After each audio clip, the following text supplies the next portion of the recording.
Good evening children. మనము ఇప్పుడు 10వ తరగతిలోని 11వ పాఠం భూమిక గురించి తెలుసుకుందాం. రచయిత గూడూరు సీతారాం, కాలం 1936-2011. ఇతను రాజన్న సిరిసిల్ల జిల్లా దగ్గర హనుమాజీపేటలో జన్మించాడు. రచనలు: ఈయన సుమారు 80 కథల వరకు రాశాడు, కానీ కొన్ని మాత్రమే లభ్యమవుతున్నాయి. మారాజు, లచ్చి, పిచ్చోడు, రాజమ్మ రాజరికం మొదలైనవి కథలు ఇప్పుడు లభ్యమవుతున్నాయి. తెలంగాణ భాషను, యాసను పలికించడం ఈయన కళానికి ఉన్న ప్రత్యేకత. 1953లో తెలంగాణ రచయితల సంఘానికి ఈయన కార్యదర్శిగా పనిచేశాడు. ఇప్పుడు ఈ గూడూరు సీతారాం నెల్లూరు కేశవస్వామి కథల గురించిన ఈ వ్యాసంలో ఆయన ఆ కథల గురించి ఏం చెప్పాడో తెలుసుకుందాం మనం. నెల్లూరు కేశవస్వామి సుప్రసిద్ధ కథా రచయిత. ఈయన మొదటి కథల సంపుటి పసిడి బొమ్మ. ఈయన 2వ కథా సంపుటం చార్మినార్ కథలు. తాను అనుభవించిన జీవితం, స్నేహం, కులాతీత మతాతీత వ్యవస్థలు తెలిపే విధంగా ఓల్డ్ సిటీ జీవితాన్ని చార్మినార్ కథలుగా ఈయన రాశాడు. ఒక సామాజిక శాస్త్రవేత్తగా, చైతన్యశీలిగా తన కర్తవ్యాన్ని నెరవేరుస్తూ ఈ కథలను ఈయన రాశాడు. ఈ చార్మినార్ కథలు వాస్తవిక జీవితాల సామాజిక పరిణామాల చరిత్రతో నిండిన చారిత్రాత్మక కథలు. ఈ కథలో కేశవస్వామి హృదయం ఉంది. ఈయన రూహి ఆపా అనే కథ ముస్లిం నవాబులలోని హృదయ సంస్కారాన్ని తెలుపుతున్నది. ఈయన కథలు దేనికవే విశిష్టమైనవి, ప్రత్యేకమైనవి. ఈయన యుగాంతం కథ నిజంగానే ఒక యుగాంతాన్ని చిత్రించిన గొప్ప కథ. ఈ కథలో హైదరాబాద్ రాజ్యంలో పరిణామాలను ఒక చరిత్ర డాక్యుమెంట్గా ఈయన రాశాడు. ఈ కథ ఒక్కటే అయినా రాసిన భారతదేశం గర్వించదగ్గ కథకులలో ఒకడిగా ఆయన ఉండేవాడు. ఈయన వంశాంకురం కథలో ముస్లిం పెళ్లి సంబంధాలు ఎలా ఉంటాయో చెప్పాడు. పేదల నమ్మకాలను ఎలా భగ్నం చేస్తారో భరోసా కథలో చెప్పాడు.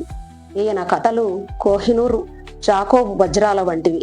ఈయన వాసిలో, వస్తు నైపుణ్యంలో పేరుకొక్కిన కథలు రాశాడు. అందుకే నెల్లూరి కేశవస్వామి భారతదేశం గర్వించదగిన గొప్ప కథకుల్లో ఒకరు. చార్మినార్ కథల గురించి కూడా అడుగుతారు పరీక్షలో. చార్మినార్ కథల గురించి మనం తెలుసుకుందాం. అంటే పాఠంలో ఎక్కువ వివరంగా లేదు, దాన్ని మనం ప్రత్యేకంగా చెప్పుకుందాం. నెల్లూరి కేశవస్వామి లోహియా సోషలిస్టు. ఆ రోజుల్లో జరిగిన హిందూ ముస్లింల కలహాలకు, మారణకాండకు ఆయన హృదయం చలించిపోయింది. హిందూ ముస్లింల సఖ్యత కోసం తాను ఏదో ఒకటి చేయాలని హైదరాబాద్ ఓల్డ్ సిటీ జీవితాన్ని కేశవస్వామి చార్మినార్ కథలుగా రాశాడు. చార్మినార్ కథలు కేవలం కథలు కావు, అవి వాస్తవ జీవితాల, సామాజిక పరిణామాల, సంఘ చరిత్రను చిత్రించిన చారిత్రక కథలు. అందుకే ఈ కథల్లో నెల్లూరు కేశవస్వామి హృదయం ఉంది. ఆయన హృదయం ఈ కథల్లో ప్రతిబింబించిందని చెప్పాలి. కేశవస్వామి హైదరాబాద్ ఓల్డ్ సిటీలో హిందూ ముస్లిం సంఘర్షణలను చూసి చలించిపోయాడు. అశాంతిగా నిద్ర లేకుండా ఎన్నో రాత్రులు గడిపాడు. హిందూ ముస్లింల మధ్య స్నేహం కోసం తాను ఏమీ చేయలేనా అని ఆయన ఆలోచించాడు. మతాతీత స్నేహాలు, ఆత్మీయతలు బలి కాకూడదనుకున్నాడు. తాను జీవించిన, తాను అనుభవించిన స్నేహం, ఆత్మీయత, కులాతీత మతాతీత మమతలు గల ఓల్డ్ సిటీ జీవితాన్ని చార్మినార్ కథలుగా ఆయన రాశాడు. ఈ విధంగా ఒక సామాజిక శాస్త్రవేత్తగా, చైతన్యశీలిగా కేశవస్వామి తన వంతు కర్తవ్యాన్ని నెరవేరుస్తూ చార్మినార్ కథలు రాశాడు. అందుకే ఈ చార్మినార్ కథల్లో కేశవస్వామి హృదయం ప్రతిబింబించింది.